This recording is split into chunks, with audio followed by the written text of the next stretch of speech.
Assalamualaikum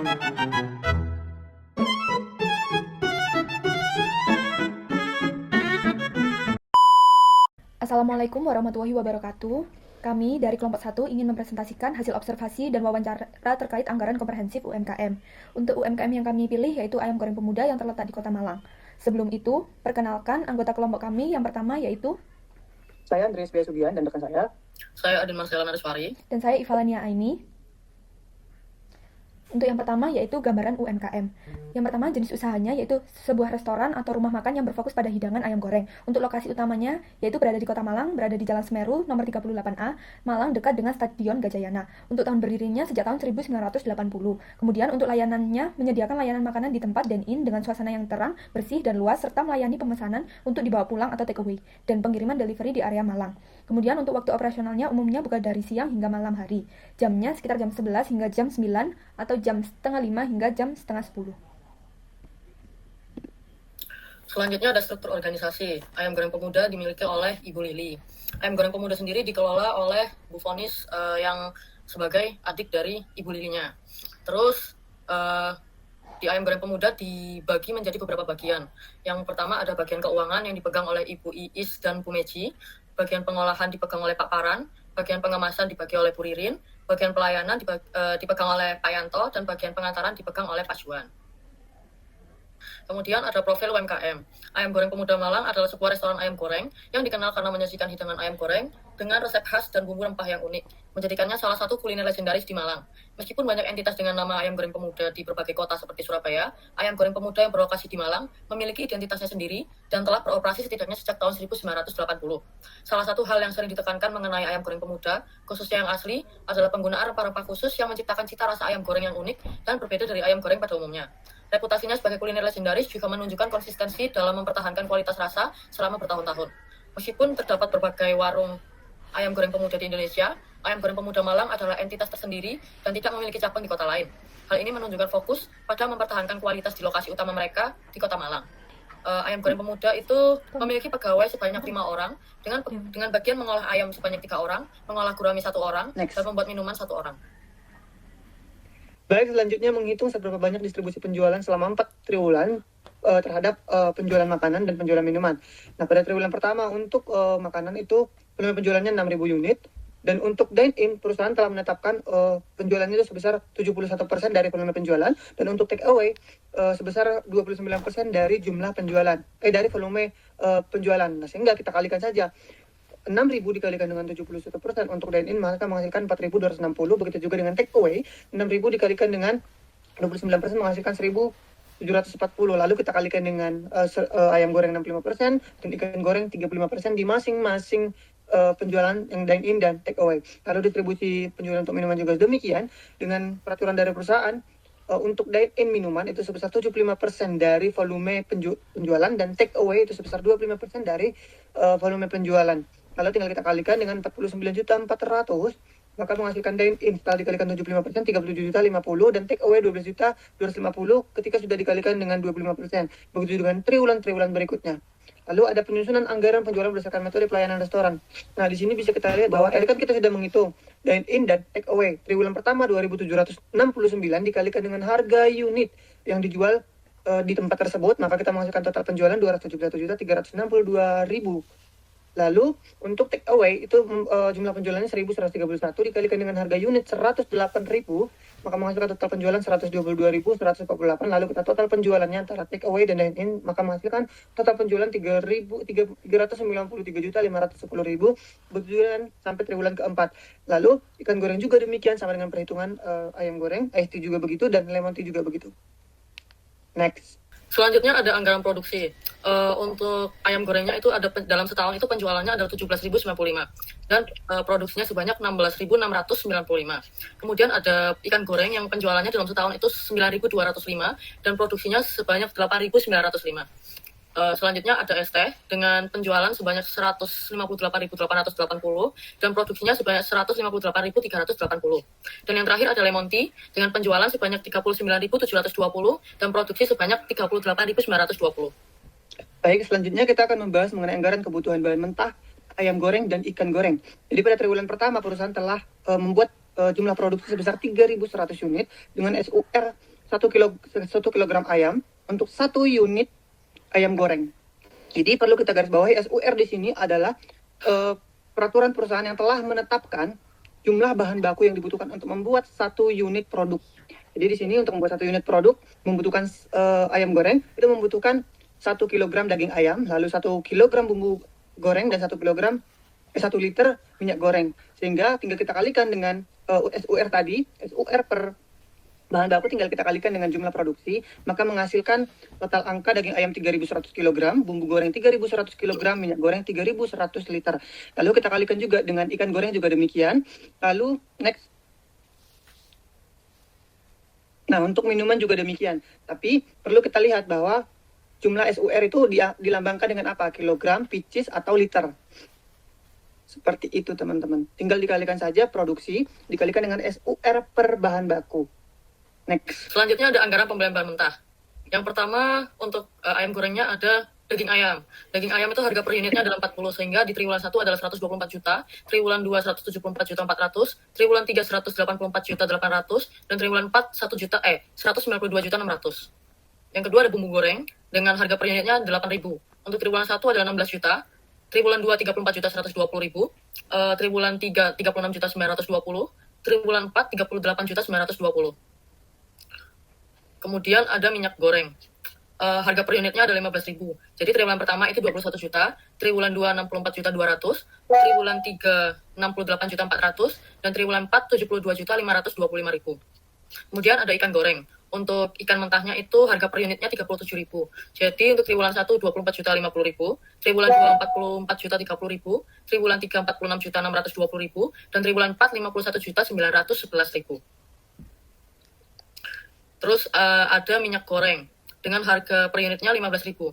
Untuk triwulan satunya sebanyak 9 juta, triwulan 2 17 juta 700, triwulan 3 18 juta 900, dan triwulan 4 21 juta 195.000.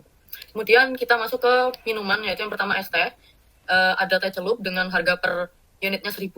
Jadi triwulan 1 itu 36 juta 720, triwulan 2 39 juta 900, triwulan 3 40 juta 160, dan triwulan 4 41 juta 100. Kemudian ada air mineral dengan harga per unitnya adalah 3.000. Untuk triwulan 1 itu 33 juta 348.000, triwulan 2 36 juta 330.000, triwulan 3 35 juta 964.000, dan triwulan 4 36 juta 900. Kemudian ada es batu dengan harga per unitnya itu 5.000. Jadi triwulan 1 itu 2 juta 580.000, triwulan 2 3 juta 30.000, triwulan 3 3 juta 45.000, triwulan 4 3 juta 125.000. Kemudian ada gula pasir dengan harga per unitnya adalah 15.000. Jadi triwulan 1 itu 2 juta 235.000, triwulan 2 3 juta 75.000, triwulan 3 3 juta 15.000, dan triwulan 4 3 juta 510.000. Kemudian ada air mineral dengan harga per unitnya 3.000. Jadi triwulan 1 itu 6 juta 762.000, triwulan 2 9 juta 150.000, triwulan 3 9 juta 186.000, dan triwulan 4 sebanyak 10 juta 230.000. Dan yang terakhir ada lemon dengan harga per unitnya 40.000. Jadi triwulan 1 itu 14 juta 960.000, triwulan 2 20 juta 400, triwulan 3 20 juta 480, dan yang terakhir ada triwulan 4 sebanyak 22 juta 800.000.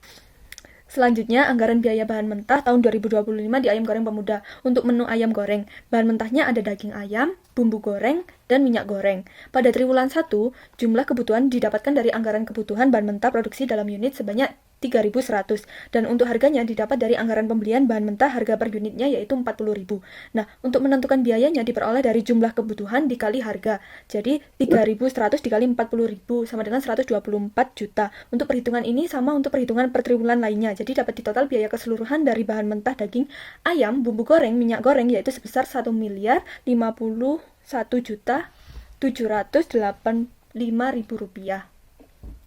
Jadi untuk perhitungan biaya bahan mentah bagian ikan goreng totalnya yaitu 296.603. Next. Nah, untuk es teh juga sama seperti tadi, daging ayam atau ayam goreng itu perhitungannya masih sama seperti itu. Jadi untuk total keseluruhan yaitu 359.579.000. Dan lemon tea-nya untuk total keseluruhan yaitu 163.473.000. Next. Untuk selanjutnya yaitu anggaran tenaga kerja langsung. Pertama, menghitung anggaran jam tenaga kerja langsung tahun 2025. Pada proses 1, triwulan 1, unit produk diperoleh dari anggaran kebutuhan bahan mentah produksi sebanyak 3.100. Kemudian untuk sur diperoleh dari rencana TKL tadi. Nah, JKL diperoleh dari unit produksi dikali dengan sur, yaitu 3.100 dikali 7, yang menghasilkan 21.700. Begitu seterusnya untuk triwulan 2, 3, dan 4. Jadi, untuk total JKL pada proses pertama yaitu sebanyak 116.865.000. Kemudian untuk proses keduanya total JKL-nya yaitu 83.475. Dan untuk yang ikan goreng masih sama caranya seperti yang ayam goreng tadi. Proses pertamanya total JKL-nya yaitu 53.430. Nah, untuk proses keduanya totalnya yaitu 26.715. Nah, ini untuk minumannya masih sama seperti yang ayam goreng tadi. Jadi untuk total keseluruhan JKL es teh proses 1 yaitu 1.058.000 dan proses 2-nya 475.140, dan untuk lemon tea pada proses pertama total JKL-nya yaitu 233.520 dan untuk proses keduanya 194.600. Next. Nah, setelah tadi menghitung, sekarang selanjutnya menyusun anggaran biaya tenaga kerja langsung untuk masing-masing produk. Pada proses 1, triwulan 1 bagian ayam goreng, JKL diperoleh dari perhitungan tadi yang menghitung anggaran jam tenaga kerja langsung, upah per jam diperoleh dari rencana TKL tadi yang sudah saya bacakan. Nah, biaya TKL diperoleh dari JKL dikali upah per jam, yaitu 21.700 dikali 5.000 yang menghasilkan 108.500.000. Begitu seterusnya untuk triwulan 2, 3, dan 4. Maka, biaya JKL proses 1 untuk ayam goreng sebanyak 584.325.000. Nah, untuk total biaya TKL proses 2 yaitu 834.750.000. Dan untuk ikan gorengnya pada proses pertama total biaya TKL-nya 267.150.000 dan proses keduanya 347.295.000. Dan untuk es tehnya pada proses pertama biaya TKL-nya yaitu 3.705.310.000 dan untuk proses keduanya 4.655.590.000 dan untuk lemon tea-nya total proses pertamanya yaitu 817.320.000 dan untuk proses keduanya 1.206.520.000. Next. Di sini ada perhitungan BOP per produknya. Untuk produk ayam goreng itu 1.168 dikali dengan 16.695 unit sama dengan 19.507.560. Begitu juga perhitungan untuk bagian proses ke bawahnya. Baik, selanjutnya yaitu harga pokok produksi atau HPP. Pada triwulan pertama, pada produk ayam goreng, triwulan pertama yaitu rencana produksinya didapat dari anggaran produksi tadi, yaitu 3.100. Nah, biaya bahan baku didapat dari perhitungan yang sudah dihitung tadi, yaitu 195.300.000. Kemudian biaya TKL-nya juga didapat dari perhitungan tadi, yaitu 584.325.000. Kemudian BOP-nya didapat dari perhitungan tadi, yaitu 8.653.509. Dan yang terakhir, total HPP sebesar 788.278.509. Di jumlah keseluruhan kemudian HPP per unitnya diperoleh dari jumlah semua dibagi rencana produksinya. Jadi HPP untuk triwulan pertama pada produk ayam goreng yaitu 254 dan triwulan kedua yaitu 202.197. Dan triwulan ketiga 194.190, triwulan keempat 186.152. Baik, selanjutnya ada anggaran variabel. Pertama-tama kita lihat data di perusahaan untuk biaya pemasaran pada relevan range itu 10.000 sampai dengan 20.000 unit dengan jenis biaya promosi sebesar 20 juta untuk 10.000 unit total penjualan gabungan makanan dan minuman dan 20.000 unit total penjualan gabungan makanan dan minuman sebesar 28 juta. Lalu biaya distribusi 15 juta untuk 10.000 unit dan untuk 20.000 unit 20 juta. Begitu juga dengan biaya pemakaian air dan listrik dan biaya depresiasi. Next. Sehingga anggaran variabel itu bisa melihat anggaran variabel biaya pemasarannya dalam relevan range itu dalam relevan range 10.000 sampai 20.000 unit tahun 2025 kita bisa melihat bahwa jenis biaya promosi variabel cost-nya per unit 800 dan fixed cost-nya per triwulan itu sebesar 12 juta. Begitu juga dengan biaya distribusi dan transportasi, biaya pemakaian listrik dan telepon, dan biaya depresiasi. Sehingga menghasilkan total 1.900 sebagai variabel cost-nya per unit dan menghasilkan fixed cost sebesar 26.500.000. Next.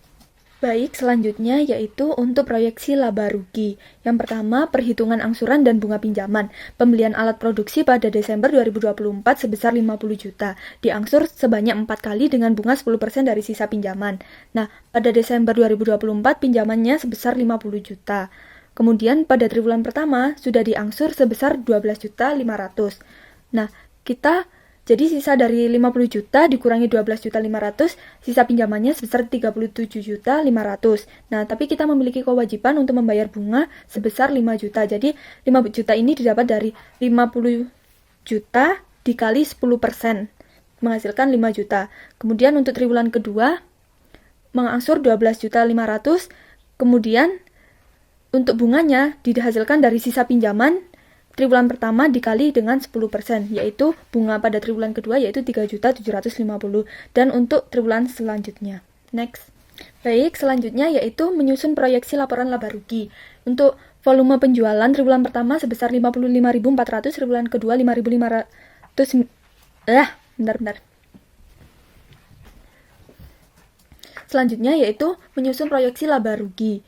Untuk volume penjualan pada triwulan pertama sebesar 55.400, triwulan kedua 55.900, triwulan ketiga 56.500, dan triwulan keempat 57.100.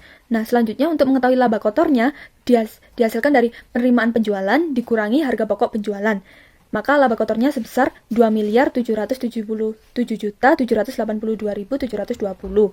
Kemudian, untuk mengetahui total biaya operasi pemasaran diperoleh dari biaya variabel ditambah dengan biaya tetap. Maka dihasilkan 131.760.000.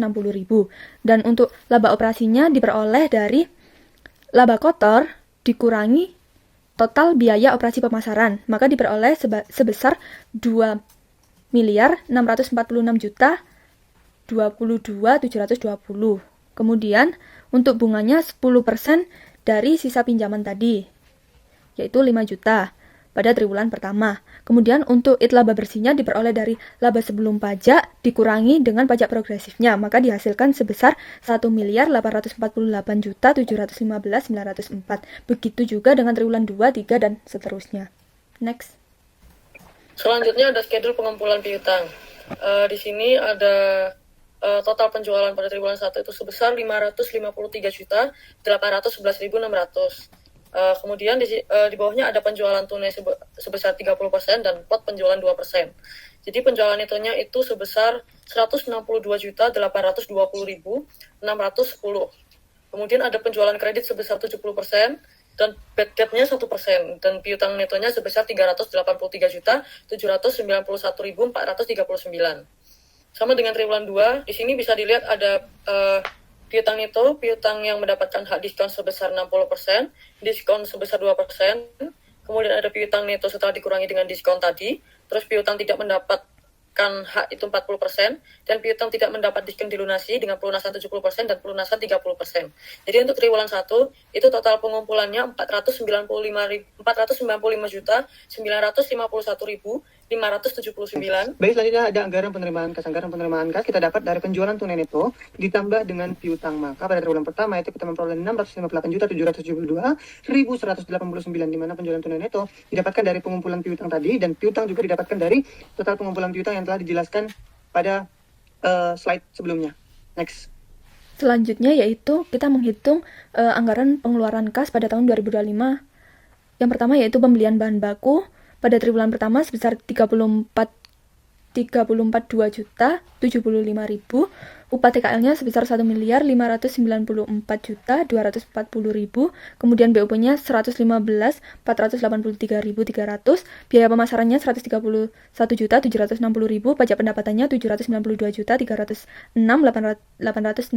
kemudian angsuran pinjaman sebesar 12.500.000, bunga pinjaman sebesar 5 juta, dan total pengeluaran dari pembelian bahan baku ditambah upah TKL, ditambah BOP, ditambah biaya pemasaran, ditambah pajak pendapatan, ditambah angsuran pinjaman, dan ditambah bunga pinjaman, maka dihasilkan pada triwulan pertama total pengeluarannya sebesar 2.993.365.116. Kemudian pada triwulan kedua total pengeluarannya sebesar 3.538.709.536. Kemudian pada triwulan ketiga yaitu sebesar 3.714.755.394. Pada triwulan keempat sebesar 4.039.273.930. Nah, keterangan biaya pemasaran dihasilkan dari biaya pemasaran dikurangi depresiasi. Maka dapat dihasilkan triwulan pertama sebesar 129 triwulan kedua sebesar 130 juta 210, kemudian triwulan ketiga sebesar 131 juta 350, dan triwulan keempat sebesar 132 juta 490.000. Next. Kemudian ada anggaran kas sementara.